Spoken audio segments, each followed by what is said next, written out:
it kind of sounds like you're saying to me they may need to stop by Fly Nubian Money and tap into some of these queens and our king off this platform for a little help.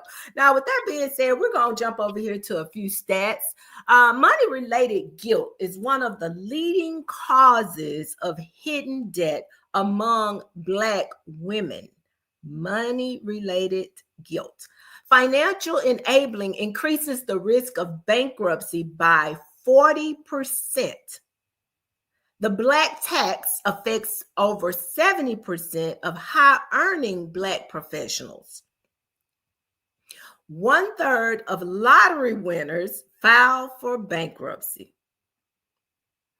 60% of professional athletes go broke within 5 years of retirement.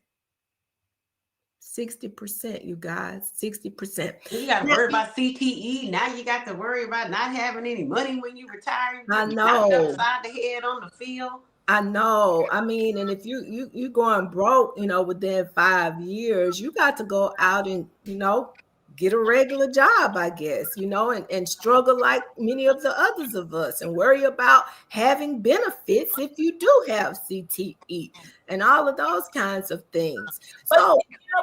But we all need to be learning financial literacy and having a plan no matter what you have in your bank account. You know what I mean? Because there's no guarantees.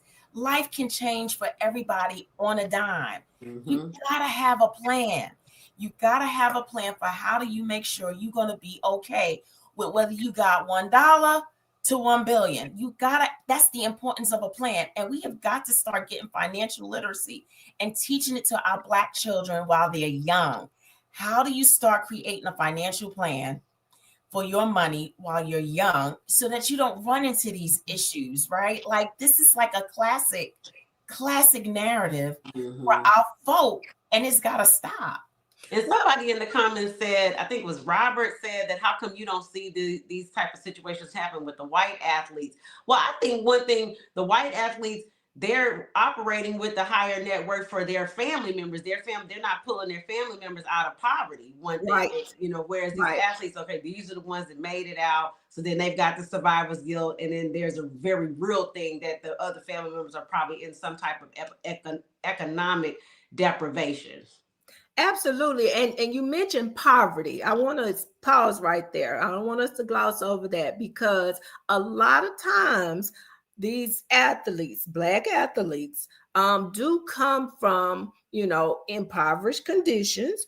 Not all, don't jump on me now in the comments, not all, but some of them do come from poverty. So that being the case, do you think that people that come out of poverty feel a higher sense of responsibility or a higher calling to be generous to their family members and their friend circle because that's all they've ever known is poverty?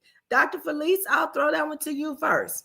I think you're onto something. I think that's right. And I think they don't have a money mindset. They don't know how to handle money.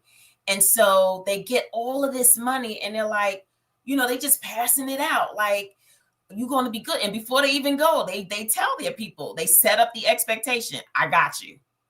And so that's just like this loyalty, that they may have as well. And I do think that they possibly have a higher regard or a higher need to make sure that everybody that's in poverty with them come up. We're all going to be on the come up. But that's not responsible. And so they don't know that, though.